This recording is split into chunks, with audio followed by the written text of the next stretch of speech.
منتهى الجمال والأهمية أنه لماذا نستخدم المصطلحات الدارجة الآن التي تظهر المسألة زي ما يكون أنواع لشيء واحد، تنويع إسلامي وعلماني وليبرالي ويساري ويميني.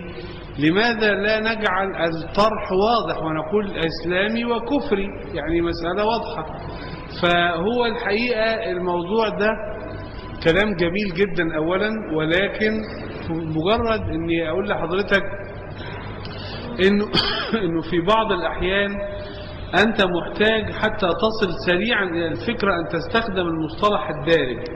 فمثلا الذي يكفر بمنهج الله عز وجل لأنه شيوعي، والآخر يكفر بمنهج الله لأنه علماني مثلا، كلاهما وقع في كفر أنه قال إن الله ليس له سلطة الحكم على العباد.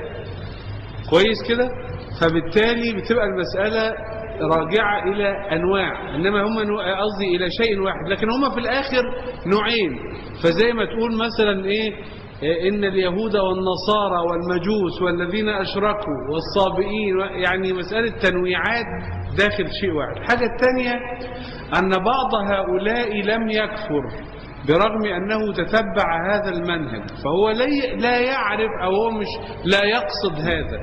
فلذلك بتخشى أحيانا من الإسراف، لأن اللي بيحصل أن اللي بيسمعك في أحيان كثيرة ياخد المبدأ وينزله على الأشخاص، وإحنا ما بنقصدش كده. لأن أنا ممكن يجي لي واحد دلوقتي حالا يسلم عليا يقول لي لو سمحت أنا عايز أتكلم مع حضرتك، أنا راجل ليبرالي لحما ودما. فأقول له طيب، ولما أقعد معاه ألاقيه برغم أنه هو بيصف نفسه بأنه ليبرالي، إنما هو في حقيقة الأمر مؤمن بأن بطاعة الله ورسوله هو أخطأ في ذكر المصطلح.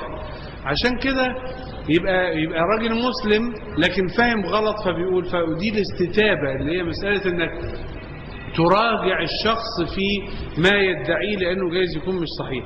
فعشان كده بنخاف بقى احنا من البسطاء، انك تقول لا لا لا. يعني مثلا انا دايما اقول ان العلمانية كفر، لكن ليس معنى كده ان كل واحد بيقول انا علماني يبقى كافر، لانه جايز يقول واحد، وده انا صادفتها مرة، يقول لي يا أستاذ أنا علماني بس ما بقولش الكلام اللي أنت بتقوله ده، أنا ما أقصدش كده خالص. أقول له خلاص، يبقى أنت كمان مش اللي أنا أقصدك. أنا أقصد الذين يقصون الله عن الحكم. فالمسألة إنما جيت للحق، لا شك أن كل من رضي أن يستبدل منهجا آخر بدل منهاج الله عز وجل ورضي بذلك وأقصى منهاج الله، لا شك أنه بذلك يكفر، لا شك. لكن ما أقدرش أسمي بقى فلان ده، لأن مش شغلتي. دي شغلة مش العلماء بس، العالم القاضي كمان الذي يراجع الشخص.